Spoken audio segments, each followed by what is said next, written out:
McGregor, a former senior advisor to the Secretary of Defense. Thank you for joining us. Why do you think Putin is doing this? What is his end game? Well, Vladimir Putin is carrying through on something that he's been warning us about, at least for the last 15 years, which is that he will not tolerate U.S. forces or their missiles on his borders, much as we would not tolerate Russian troops and missiles in Cuba. And we ignored him, and he finally acted. He was not going to allow Ukraine under any circumstances to join NATO. And what's happened now is that the battle in eastern Ukraine is really almost over.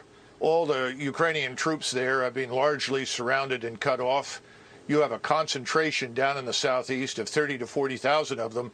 And if they don't surrender within the next 24 hours, I suspect that the Russians will ultimately annihilate them. That's why Zelensky is meeting with Putin's representatives right now. The game is over.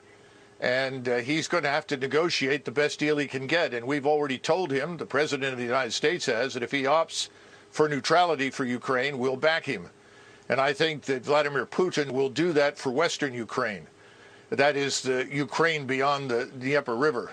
But behind it in the east, where he is now, I'm not sure what he has planned there, whether he forms another republic, annexes it into Russia, because historically it has been Russian. But the territory west of Ukraine is not. He knows that, and he's happy to live with that as a neutral state.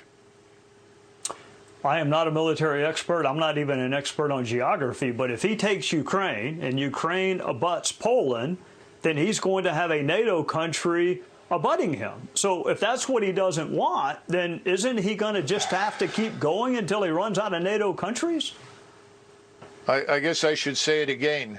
He has no interest in crossing the Dnieper and heading west to the Polish border.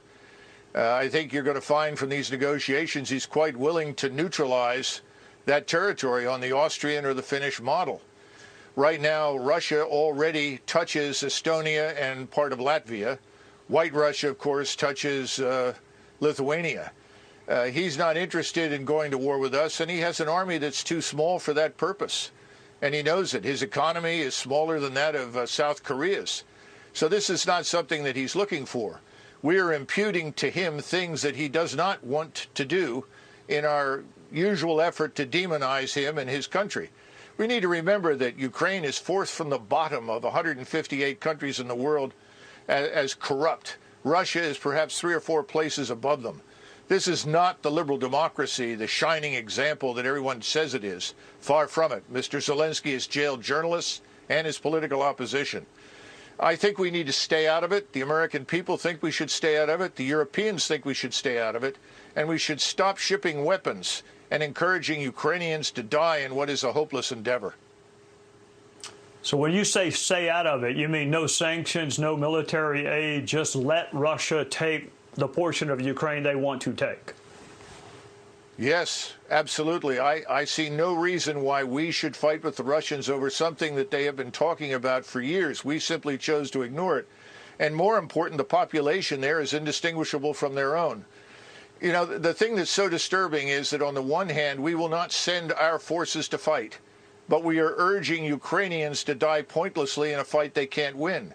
We're going to create a far worse humanitarian disaster than anything you've seen thus far if it doesn't stop. Thank you for joining us.